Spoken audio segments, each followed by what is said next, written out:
I wish someone had told me this before I started my journey of self-development, journey of the awakening. I wish someone had told me about this. Welcome to the Awaken Man podcast. You join me, Pete, and Ben, where we help men who are at the peak of their professional career and who want to grow their lives exponentially, personally and professionally. We're helping them on the podcast. Welcome in, Ben. Good to see you, mate. Really good to see you, Pete. Thank you so much for the intro. And Pete asked me this morning what we wanted to jam on, and I wanted to create this as a gift to the guy that I was when I started mine as well. And I what Pete just said there is that I really wish that this was available and what we're about to talk about was available when I was deep in the struggle of turning 30, the things in my life not going well, and just having a really wise voice saying you know this is what you need to do would have been so much appreciated. I was so freaking lost at that point in my life, and the reason I'm doing and I'm sharing this and Pete sharing this today is because it's almost like you need that candlelight in the dark when you're going through this part of your life. So if you're in this part of your life, whether it's a personal, professional, spiritual darkness you're wading through at the moment, what we want to provide on today's podcast is just a little bit of wisdom and experience for you to help you on your path. Yeah, I like the way you use the word darkness, because I like this term, the dark night of the soul. And it is like we all go through it as guys, and we can go through it multiple times as guys, and it could be in our 20s, 30s, 40s, 50s, 60s. Some people call it midlife crisis, right? And it can absolutely be termed as that. But we go through these periods in our life where it's like, fucking hell, something's got to give, something's got to change. And I'm going through a dark period here, or just a period of transition. And I don't know how to navigate it. That's what we're going to talk about today. Yeah, and I want to start with talking about the symptoms of what you're experiencing. And I think this is something that I didn't know. I know now. It's like I know now. I can see it looking back, but in the moment, I was like, okay, my relationship's breaking down. It broke down. My business is doing well, but it's not thriving. I'm trying to control everything, trying to make sure that I keep some level of reputation throughout this period of my life. Feel like crumbling around me. I was absolutely addicted to vice, and that was what was going on. I didn't want to admit it because on the front-facing public side, I was this happy-go-lucky guy, but behind the scenes, I've talked about on the podcast before, watching too much porn, drinking too much alcohol, and when I did drink alcohol, I drank way too much alcohol. Dabbling in things like drugs, which just weren't my identity, and just really not coping really well with the start of what I would say was my initiation into becoming a man. And that's what the symptoms were for me. That these are the things, and I actually, having spoken to a number of guys recently, especially when I've come back to the UK, actually, and they've all come to me on my relationship is in tatters. Like, it's almost come out of nowhere. And this is what they say, and it's like, oh, I thought everything was fine. And then all of a sudden my partner's turned around and told me that she either hates me, or that she's just so fed up of the way that I am as a person, or that that she doesn't love me anymore. And like, there's 5 men, close friends and relatives, that have said that to me. And I'm like, yeah, that's exactly the symptom that I had. That is exactly what happened to me, or for me. And Pete speaks to guys all the time in the same place. And I was like, and part of me, when I was listening to these guys, I was like rubbing my hands. I was like, oh, if you let this be what it's potentially capable of being, this is going to be a wild fucking ride. But you're about to have the best experience of your life if you choose to make this what it can be. Yeah, it is. It's like, welcome to the fucking dark side. Get involved. Go fucking knees deep. Because and actually, this is you talk about some of the symptoms. Another symptom here is avoidance, and it could well be avoidance to doing. I got some personal work here, or like it's avoidance just to having like hard conversations in your life, or avoiding circumstances that are going on in your life. It's, I know there's a bit of a my relationship at home is actually at level 4. And it's been that way for a little while. But I'm going to just avoid it by going knees deep into work, or just or doing things that are sabotaging behaviors outside of work that detriment the relationship, just to avoid dealing with it. Yeah, I heard the other day is like you keep getting a lesson until you've learned it, and I was like, wow, I knew exactly what it was pointing to as well. So I came back. I'm just going to tell you this little short story about this. I came back from from Dubai to the UK, and the tenant that had been in my house had wrecked my house. Like I was like on the phone to Pete, and I was like, dude, like this that we got a beautiful home here. You know, it's beautiful. We did it out really nice, and they've let a dog like mess all over the carpets or something. It stinks. And I'm like, and do you know what? I was like, I had to have that lesson because I didn't put the boundaries in place. Like, this is my home. This is how you respect my home. This is what's okay and what's not okay. I didn't do that. And you can't control everything. But the thing is, I was agnostic to that. I didn't put them in place. And I paid the price for that. And I was as soon as I saw that as the lesson, I felt way differently about it. It's like, Ben, this is a lesson that you haven't put the boundaries in place for people to respect your home. And this is why that's happened. Never do that again. And yeah, really, like, that was a really big thing for me. And then I heard this saying is like, you keep learning a lesson until you really learn it. And I'm like, I obviously didn't learn this lesson. And people are going to continue to disrespect my stuff until I'm very, very clear what's okay and what's not okay. My stuff, my life, they'll disrespect my time.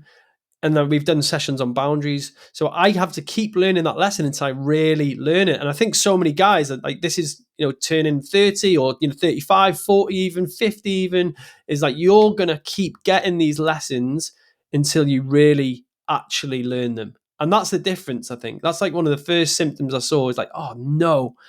It's like, I've not paid attention to this. And then here it is, woomph. And that's how it shows up. It's also slipping back into bad ways and existing ways, because you and your boundaries there, like over the last few years, you've done a lot of work around boundaries and started implementing boundaries, got way fucking better at it. But there's also 30 odd years prior to that where you weren't so good. And so it's like the old Ben, the old you slipping back in. The old identity hasn't been fucking eliminated yet. So it slips back in and then lets the boundary be crossed again.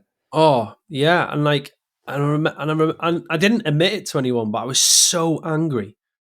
I was so angry, and I was angry at myself. I was angry at the people who disrespected my home, and yeah, it was just a lesson that I needed to learn. And going back to like the actual the conversation we're having is that a lot of the men, and especially where I was at, is that I had not been paying attention to the things that I needed to do, the things that I absolutely needed to learn. And so this the symptom that you need to do this work, that you need to change, is that there's things going off kilter in your life and you're not dealing with them. You're avoiding them, like Pete said before.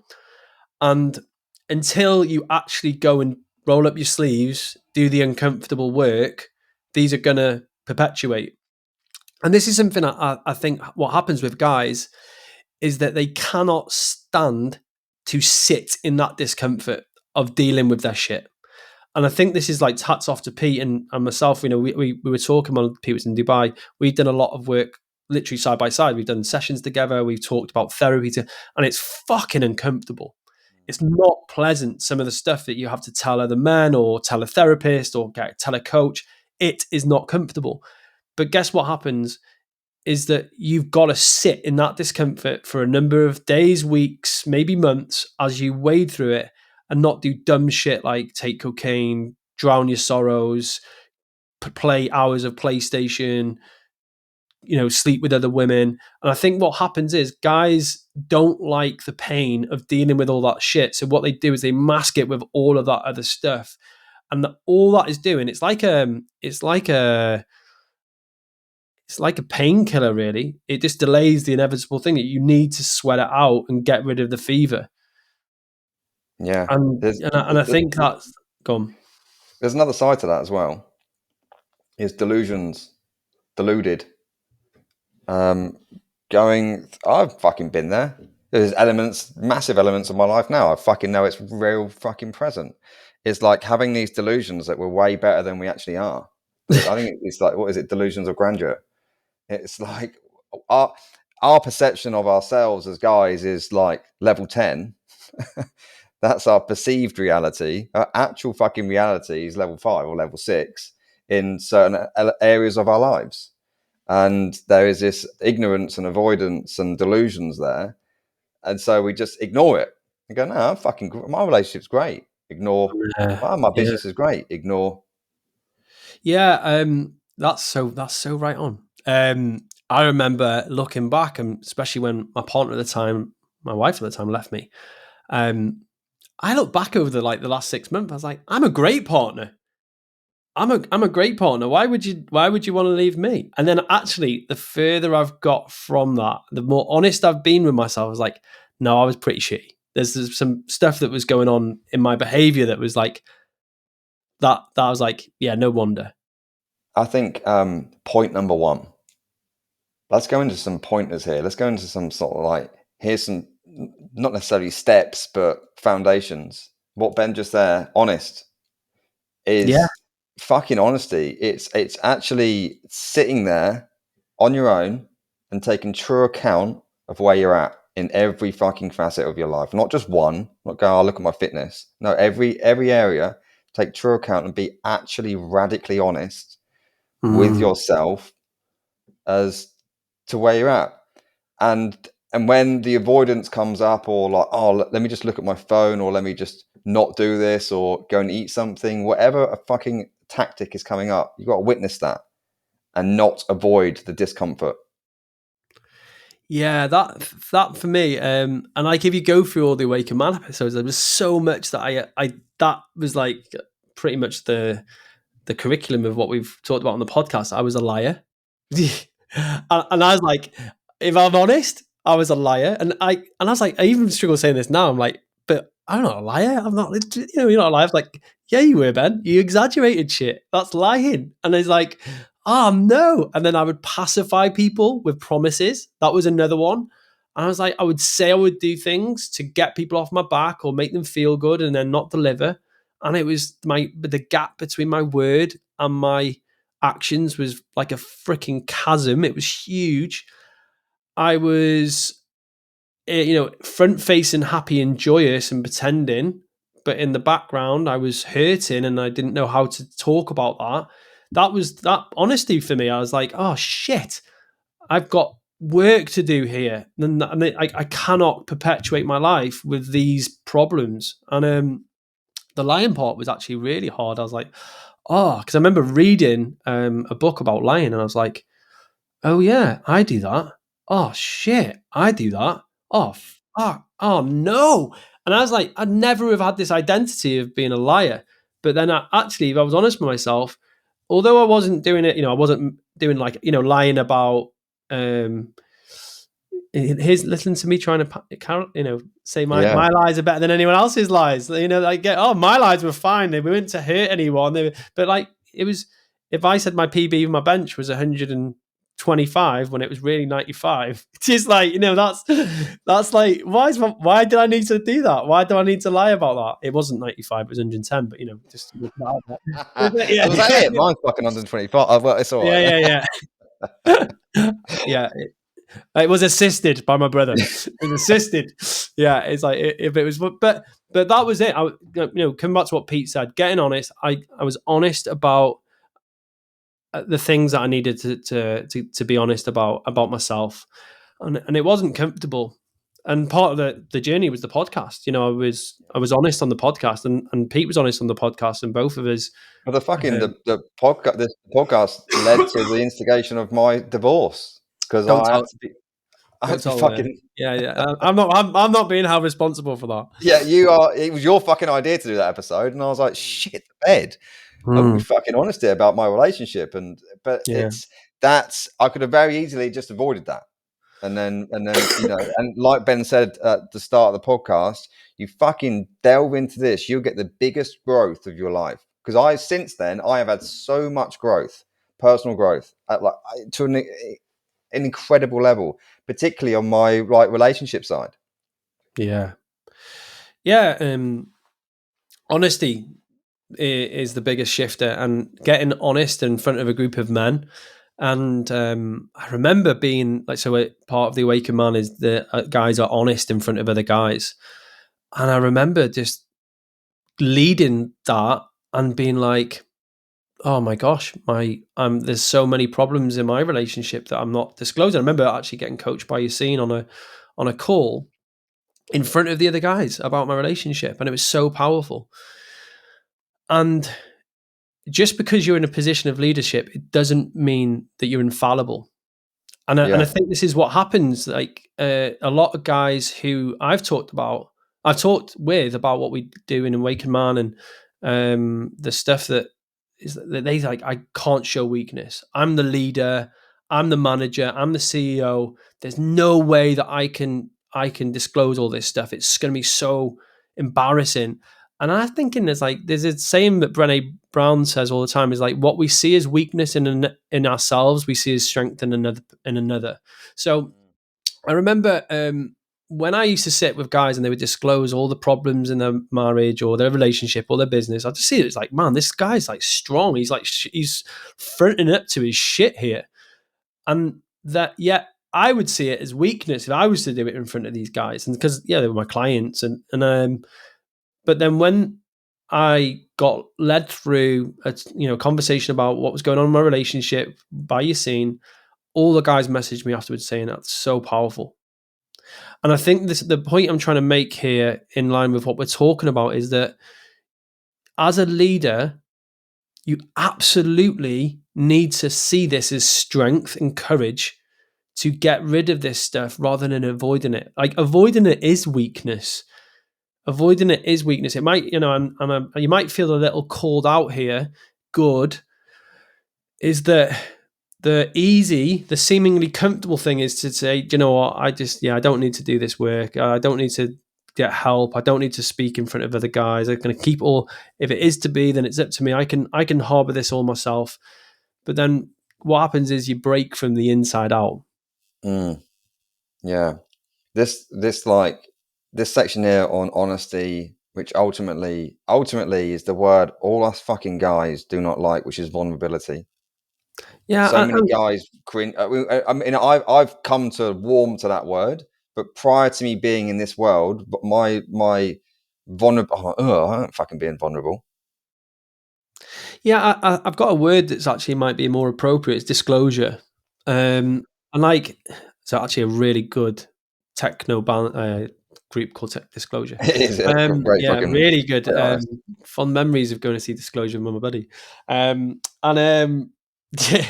So is that as soon as it's out there, whether it's a therapist that's sat in front of you, a really safe person, we actually need to talk about that as well. A safe person in front of you, or a group of strangers that you don't really know. As soon as you disclose it, and instead of getting, oh my god, I'm like, you're a failure, you're broken, well, it's you're judgment. Yeah, when you as soon as you get it out and you actually get connection, it's like, oh, and like someone's like, yeah, dude, it's just what happens when you're 30 plus and your life takes a turn. Like when you get me too, empathy, connection on these disclosures, that's when you're like, oh right, it's not just me that's going through this. Because one of the guys that I'm speaking to literally on the daily at the moment is that I think he was creating this like, oh my gosh, I'm the only guy to ever go through this. And I'm like, every guy who listens to that call goes through this in some way. If he chooses or not, he either chooses to walk the path, or the path is pushed upon him in some way, shape, or form. And some people will need to be taken to their knees with drugs, alcohol, failure, business breakdown. And like they have to be driven to the point where they're so broken to they need to yield and say, right, I need to fix what's like how I'm showing up in the world. Or it can be a choice when you hear those symptoms like, oh, my relationship's breaking up. Business isn't where I want it to be. I feel angry and like toxic all the time. Okay, this is the call. That's what you should be listening for. Like, this is the time. And that's what I wasn't paying attention to. And this is what guys like, if you're listening to this podcast, you'll recognize it. And that's the call. That's the call to adventure. And as Joseph Campbell talks about it. And so the longer you put that off, the worse it's going to get. And it's almost like, well, you haven't listened to this pain. Here's some more pain.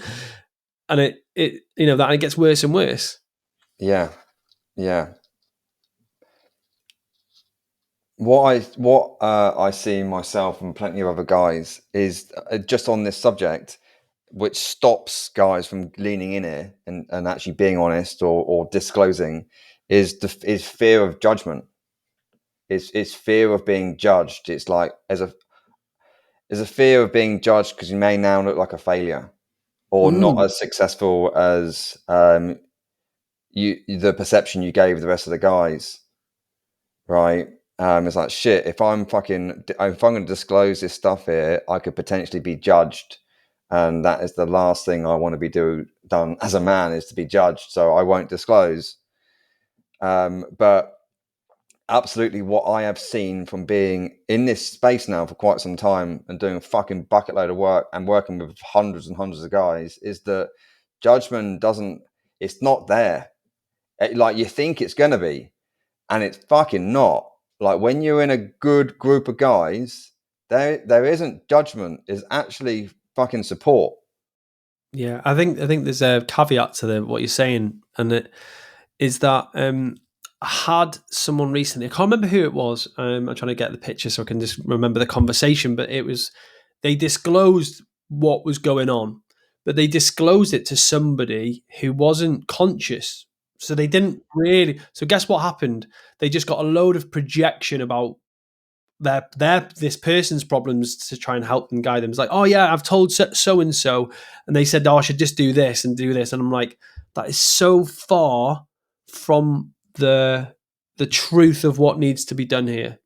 Yeah. I don't remember exactly the conversation, if I can remember it as I'm talking, but I could. Well, I got an insight here because we actually had this not so long ago in the Awakened Man, and I spotted it and raised it with the guys. I was like, listen, men, when a guy comes into the room, right, comes onto one of the coaching calls and he shares his shit, and then you come in with a solution, before you come in with a solution, we need to know whether the guy fucking wants a solution or whether he just wants to share his shit and go, I just want to be heard for a minute here because I've got no one else to talk to about this. I don't necessarily want a solution. And then you need to question yourself as, when you're coming in with that solution, who's that solution serving? Is it serving the man on the other side, or is it just serving your own fucking need to massage your ego because, oh, I've come up with a solution?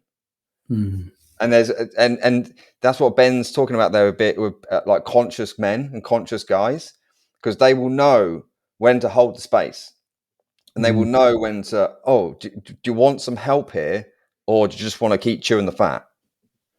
Yeah, I am. Speaking with my brother about this, and one of the things that we've taught guys in the past is this ability to have, when someone comes into a conversation and they're telling you about their stuff, is not to steal the object of the conversation, or if you do, give it back. So like, for example, Pete comes to me, Ben, I want to talk about what's going on here. And he starts talking and I say to him, oh, well, if you think that's bad, Pete, and then I just take the object of the conversation, it all becomes about me. Pete has to listen to me talk for 10, 15 minutes. I don't give him the airspace back. And what I'm teaching Pete is Ben thinks his problems are more important than mine. And then so what Pete's going to do, he's going to be taught over time to shut down and not talk to me. And I just said to my brother a couple of years ago when we first found this out, this kind of way that guys behave. It's like, read this book. He didn't read it anyway. He didn't read it. And I said to him recently, like, read that book. He read it and he was like, oh my God, we came from a family of invalidators. And I was like, we do. And I said, now you've seen it, you can't unsee it. And he was, I hope he doesn't mind me saying this, but he was one of the worst people for doing that. I'll be like, this is what's going on. This is what's, the struggle I'm having with Poppy or the kids. And he's like, oh, well, if you think that's bad, this is my day, and it's like, and now he's see, and it's really been a nice moment for him and me. And I think the reason I'm sharing this with guys is that there is going to be a guy going through this kind of stuff at a different time to you. And what you've got to be able to do is just allow him to speak and be heard. And it's not all, and even in coaching, people just think that, like 90%, sometimes on my calls with clients, they're speaking for 95% of the call. And it's because they need it. They need it. They just want to voice it, get it out. Don't need a solution. Yeah, absolutely. And what I'd wish someone else had told me many, many years ago is that going into this essentially men's space, the masculine space, is that when you do share your shit and you're honest and you're open and you disclose, you receive love. And I got, Robert Glover taught me this. He told me this, and then I got to experience it over and over and over again, is that the masculine gives love. And it's like, but what so often we do as men is we'll seek love from the feminine. We'll seek love from women, whether that's going out, go for a breakup, we'll go out and sleep with loads of women, or go and date women, or go and meet women. During a relationship, I'm missing something. I won't necessarily seek the love from my wife. I'll go out and I'll cheat. I'll go and do something there because I'm trying to seek that intimacy, that love. Whereas actually it's and it still doesn't solve the fucking problem. You're like, oh, I've slept with all these women now, or I'm dating all these women, and or like I've done these bad things, and I don't feel any better. And it's because it's guys you need to be with, and it's not just any fucking guys. It's like we said earlier, it's conscious guys. Yeah, I think that leads us to the next point actually. Is that when I realized that, so when I started therapy with Tim, he said you were taught to be a man by your mum, because my dad wasn't present. He was absent, and like we've got a great episode on absent fathers. It's a great episode. I love my dad. My relationship with my dad is ever improving. It's like it's like compounding now. It's getting better and better. I was brought up by my mum, and so I had a wounded version of masculinity sold to me by my mum. Like she just, the way that she would talk about my dad in certain moments stuck like glue. And even if she said 99 things that were great about my dad, the one thing that she said which was bad would really stick. And I'm trying to teach her that I don't remember her being horrible about my dad all the time. It's just that I just had this version of men sold to me by my mum who was hurt by men. So, and what I tried to do in order to fix that was to be masculine, to be more masculine. And this wasn't good for me. Like, I actually am a very, very strong leader. I'm a very grounded guy. I'm actually in the middle. I'm very, very in the middle. And this is something I teach, a lot, the sacred space, which you're trying to achieve, is being able to embody both. Mm. And what I think happens is that when guys are struggling their masculinity, with their energy, like, oh, I don't want to be weak, and I don't want to cry, and I don't want to like disclose all the things that might be seen to be feminine, or I don't want to be nurtured, and I don't want that loving feeling. I think I need to be extra disciplined and extra hard on myself. That is a sign to me that you're trying to puff up. And like for me, that wasn't a good narrative, because I was like, oh, I need to be more masculine. I need to be more, I don't know. I don't know how to explain it. I was chasing this version of masculinity that it didn't feel right. And what it was an absolute revolution when I did mushrooms. And it was like, you don't need to be one or the other. You need to be both, and they both need to be in their fullness.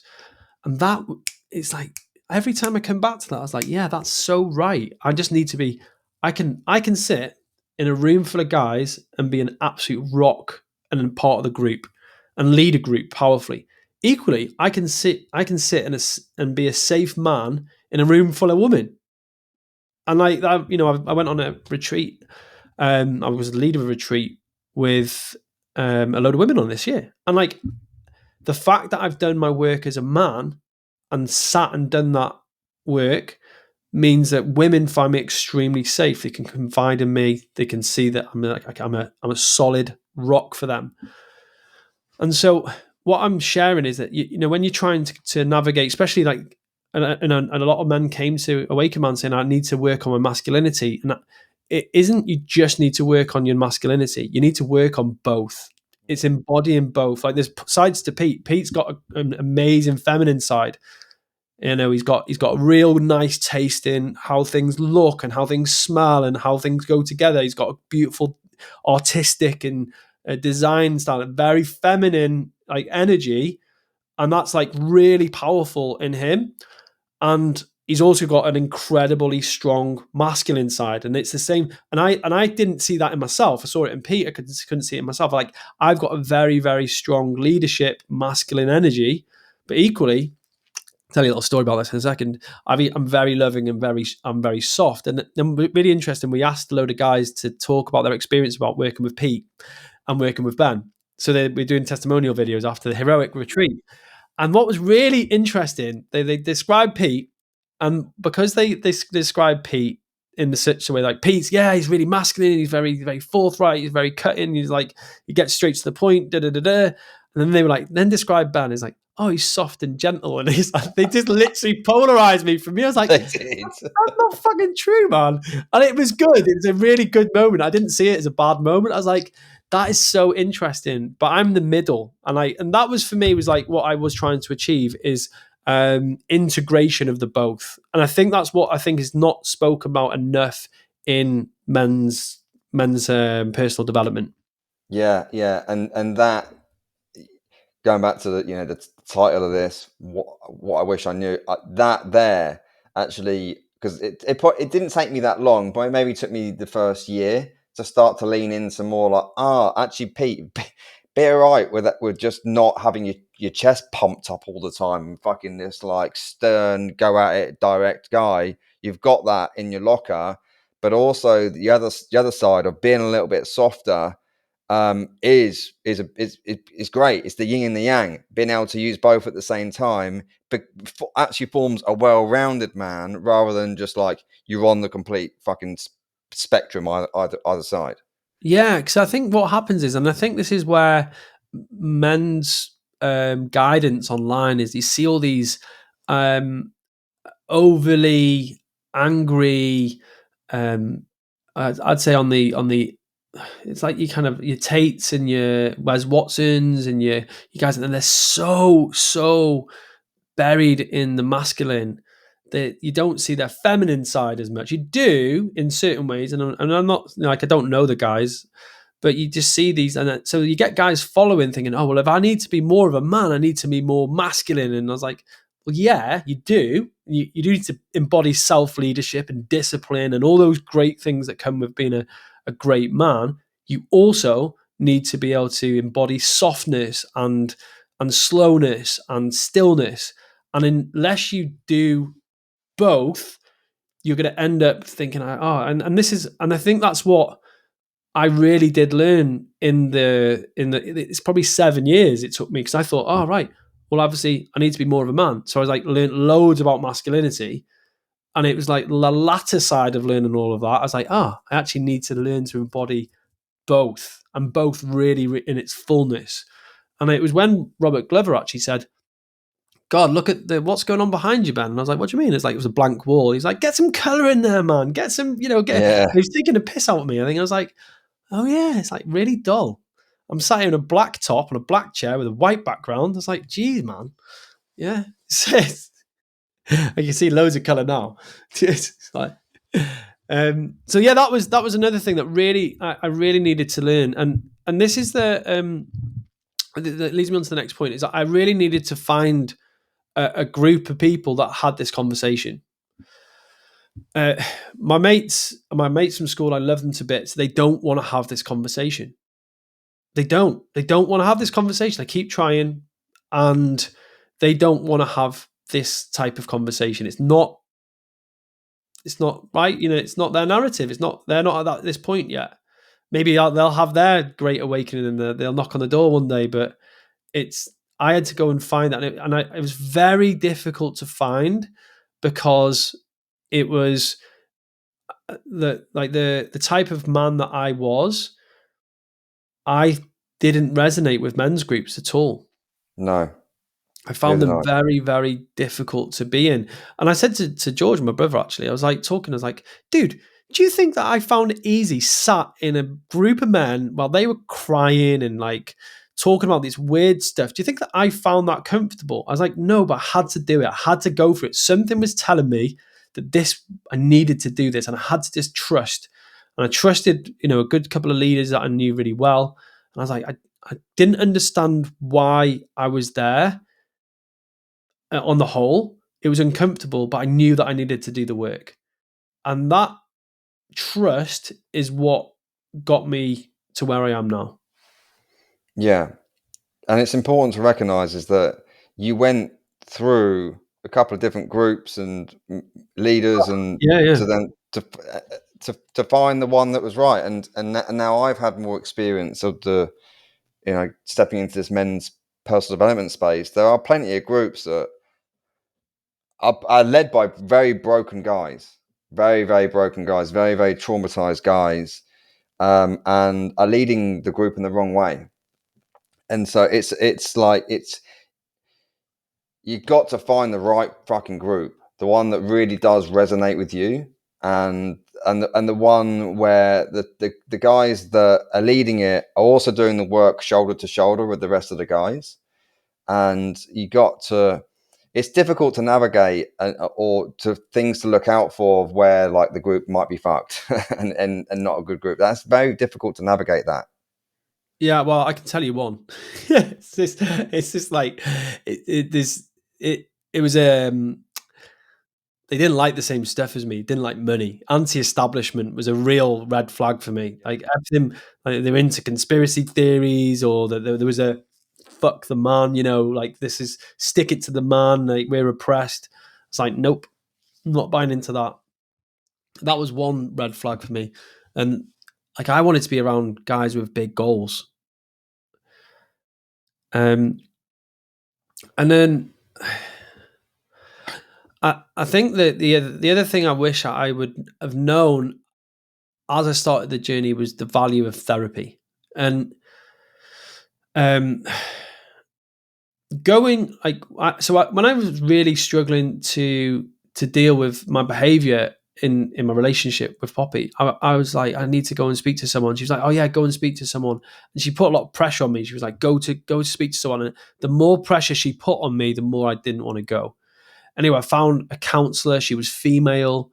She pretty much validated all my behavior, which was like, look back and I was like, that is awful. Like that was really not great. Like she was like, oh, no wonder you're behaving like this. She's doing this. She's doing that. And I was like, no, I look back and like, no, I needed probably a male therapist.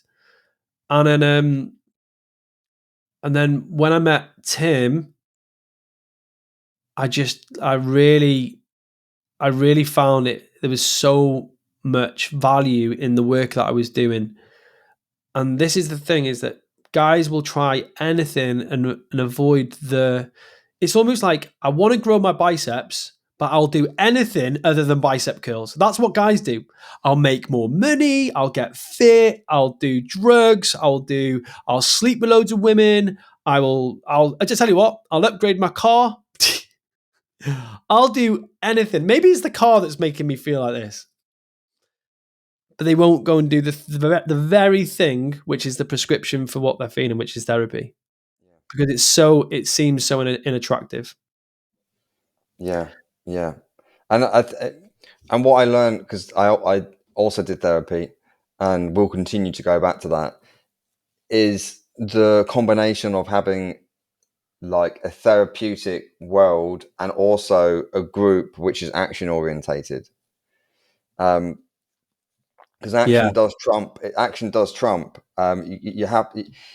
You can do so much therapy and so much talk and so much listening, but if you don't make moves and go for change and take an action to change existing behaviors and patterns, beliefs, nothing will actually change. It will just be a fucking talk party and it'll feel good, but nothing will change. Action trumps everything else. You have to. And what's powerful about being in a group as well, particularly if they're action orientated, is that you got both elements. You're learning about your deep shit that's going on, but then you're also taking action to change those behaviors. Yeah, such a good point. That is such a good point. That is so, like, honestly, like, that is, and I'm looking at when you let yourself get caught up in just, my brother said, therapizing yourself, is that you like, you absolutely go around in circles. But what I think, you're seen is very, very clear on that. And, it's a big narrative in Awaken Man, is it's in pursuit of a goal. You have to have the North Star in the sky. You have to be on a mission, and then you just deal with the shit as it comes up. And I think that's what's so good about having someone who's experienced doing this. They don't let you get caught in just being stuck in this merry-go-round of thinking that you're broken and thinking that you need to fix everything. It's like, nope, you don't. You just need to keep moving forward, and you keep dealing with the stuff as it comes up, because it's going to continue to come up. So yeah, so the role of a therapist in your team, in your arsenal, like, I've got a team behind me now. I've got a therapist, I've got a coach, I've got a men's group, I've got Pete, we've got a great friendship, and all these things now, they're like my team. I've got a massage therapist, I've got a physio. They're on my team. They keep me on track towards my goals.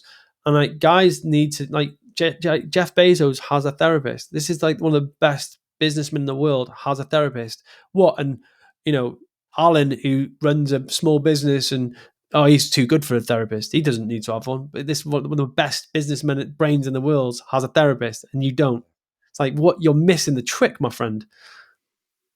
Yeah, absolutely. Do you know what I mean? It's like, and this is something actually that I said to a lot of guys recently. Is like, you're running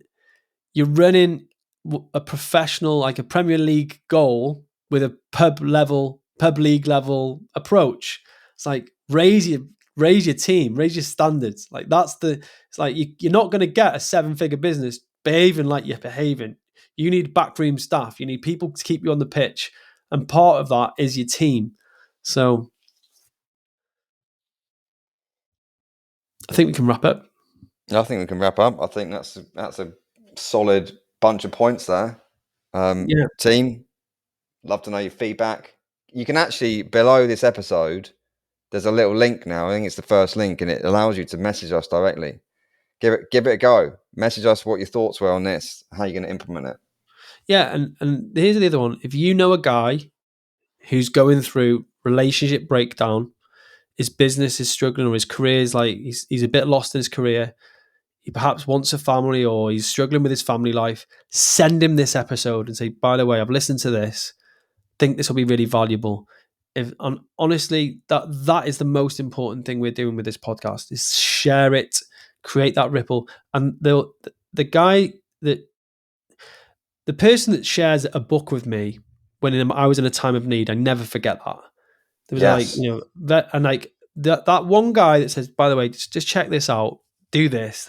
It's like, you never ever can pay enough gratitude to that guy that said, "Oh, you think you should do this now?"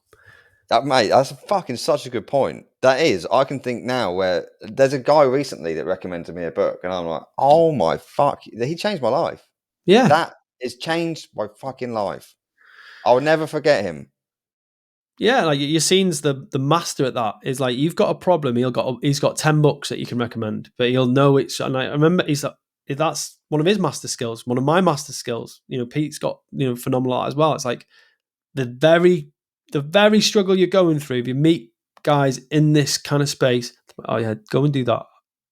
And then you've got to fucking go and do it. That's it. But like I'm saying, share this episode with a guy that's going through the awakening, if you wish, and you might be able to see the symptoms in him. Or if it's you, get in touch. I think that's really a really important point. Yeah. Cool. Cheers, team. See you next week. Cheers, team.